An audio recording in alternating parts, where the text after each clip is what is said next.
And as soon as I got those words out, I turned to go into the bathroom, and that's the last thing I remember. Lights out. Subsequently, I learned that my husband heard me fall. He came upstairs, found me collapsed on the floor. My eyes were fixed. I was not breathing. So he picked me up, put me on the bed, and started CPR. But I was gone. I was just engulfed in a brilliant white light. And when this brilliant light dissipated, I found myself standing on the top of a snow-capped mountain range. And I looked down, I could see my feet in the snow. I looked further out, and beyond this mountain range was this just incredibly beautiful green valley. The green can only be compared to like the most deep, deep green of a beautiful emerald. And off in the distance was an opposing mountain range spanning the entire horizon, and it was also snow-capped. At that point, my eyes were drawn back to the valley, and in the midst of the valley was this huge, majestic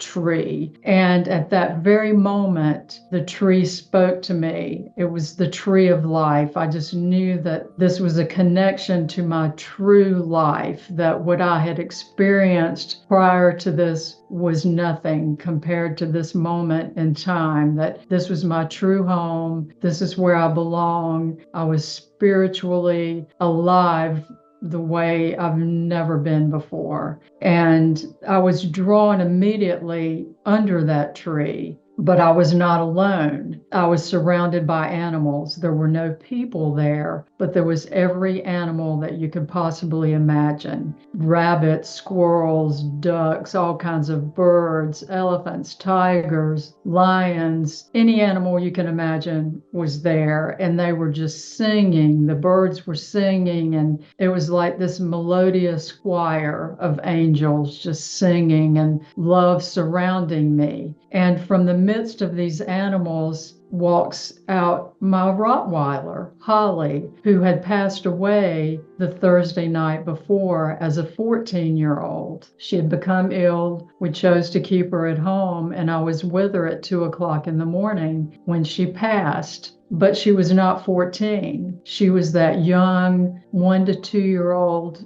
dog that I remember so well when I first got her. She was shiny and young and vibrant and full of life and just wiggling and moving her little tail. And I just fell to my knees and started crying because I never thought I would see Holly again.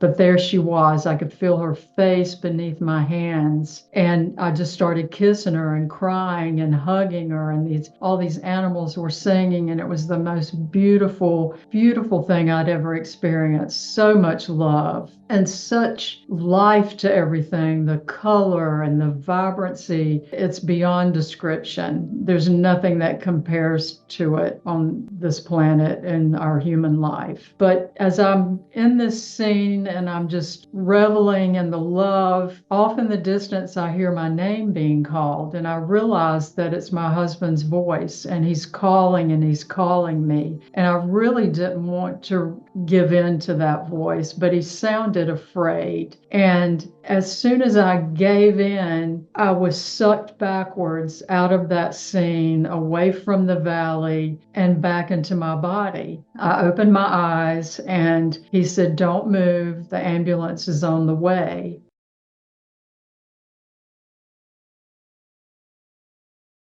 I completely split from my physical body into a spiritual being and was sucked backwards out of that scene into a lush garden. Again, trying to describe this garden is really beyond the language that I have, but it was the most lush green grass that you could ever imagine. So thick, so lush. I could feel it under my feet like a carpet. The garden was surrounded by beautiful trees and flowers. The sky was so blue, full of white fluffy clouds, birds flying over, and over to the side in part of the garden, I saw a beautiful, like reflecting pool, and I was drawn to this pool of water, and it beckoned me to lie down in it. And so I did. I laid down in this pool of water that was alive. It was vibrating with energy, and I almost felt like it was rejuvenating me and healing me at this really deep, deep spiritual level. I think I could have remained in that pool forever. It just felt so wonderful, so relaxing and healing. But I left the pool. I noticed a nice hand-carved garden bench over next to the trees and the flowers. So I left the pool. I went and sat on the bench. And off to my right, I saw this wispy cloud forming, sort of formation that was coming towards me, very wispy. And as it came closer, a figure appeared, and it was a Buddhist monk. I would say he was about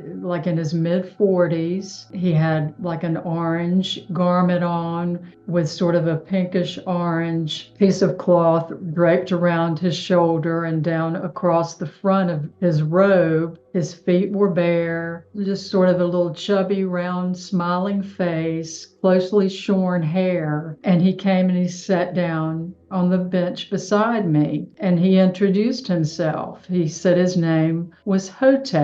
And Hote, as it turns out, is my guide in this garden. And what he imparted to me was that this is the garden that I come to in my life between lives. This is my spiritual sanctity before I go on to additional levels in this spirit side. He explained that I first come to the garden. I then go to a place of healing where I learn to heal animals. I also learn to heal plants, and then I go on to learn the healing arts that crosses all animals, plants, people. And at each stage of these gardens and these levels of education, I have a different guide. But Hote is my guide in this part of the garden. So he took me on a tour, and we ended up at the edge of this beautiful garden looking out at a